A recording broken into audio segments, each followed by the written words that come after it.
કેમ છો મિત્રો? આપણી સાથે જયાબેન છે. તેમને ગોઠણમાં ઘસારો હતો, તે ચાલી નહોતા શકતા. એ આપણી પાસે 3 વાર આવ્યા. 3 વાર દુખાવામાં સાવ રાહત થઈ ગઈ છે.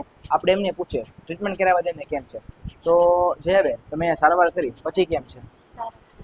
ઓકે. અહીંયા મારી પાસે જયાબેન કેટલી વાર આવ્યા? આ ત્રીજી વાર. ત્રીજી વાર આવ્યા. તો અત્યારે દુખાવામાં કેમ છે એમને? સારું. સારું છે. અત્યારે ચાલી બાલી બધું કરી શકે છે? હા.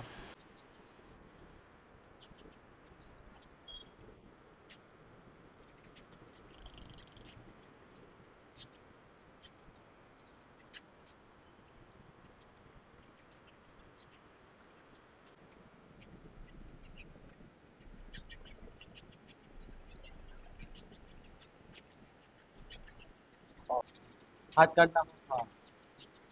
બસ. ઢીલું રાખો.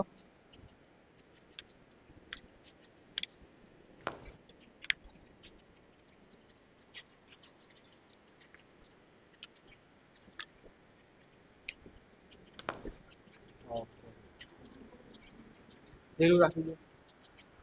ચલો, શ્વાસ લ્યો, છોડો. ઓકે. ચલો, ઢીલું.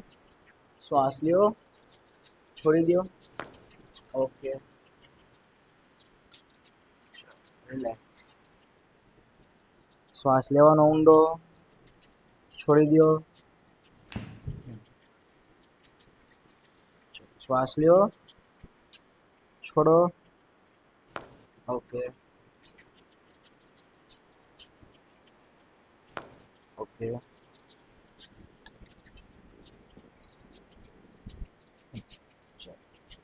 શ્વાસ લ્યો, છોડી દો.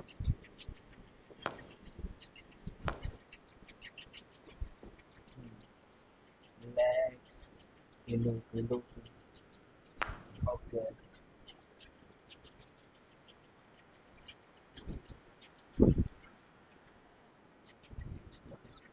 ઢીલું. રિલેક્સ.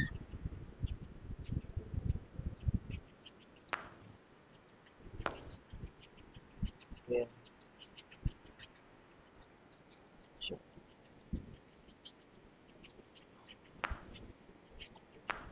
ઓકે. ઢીલું મૂકી દો. રિલેક્સ.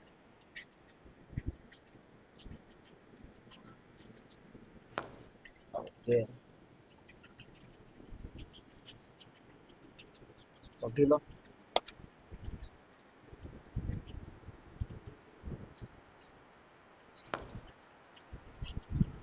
ઢીલું રાખો. ઓકે.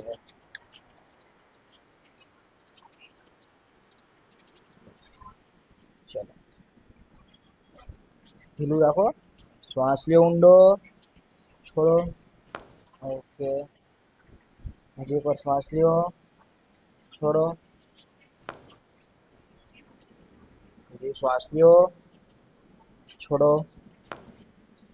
હજી એકવાર. ઓકે. અહીં આવ્યા ત્યારે શું પરિસ્થિતિ હતી એમની? ત્યારે એને સવારમાં ઉઠે ત્યારે થોડો થોડો દુખાવો હતો, બરોબર છે. પછી આખો દિવસમાં ઓછો દુખાવો થતો દિવસે, પણ સવારમાં વધારે દુખાવો થતો. એમને ચાલવામાં તકલીફ હા, પડતી એવું થતું હતું. બરોબર. અહીંયા મારી પાસે આવ્યા પછી દુખાવામાં કેમ છે? હા, પછી રાહત થઈ. પછી રાહત છે. પછી દુખાવો થતો નથી. બરોબર.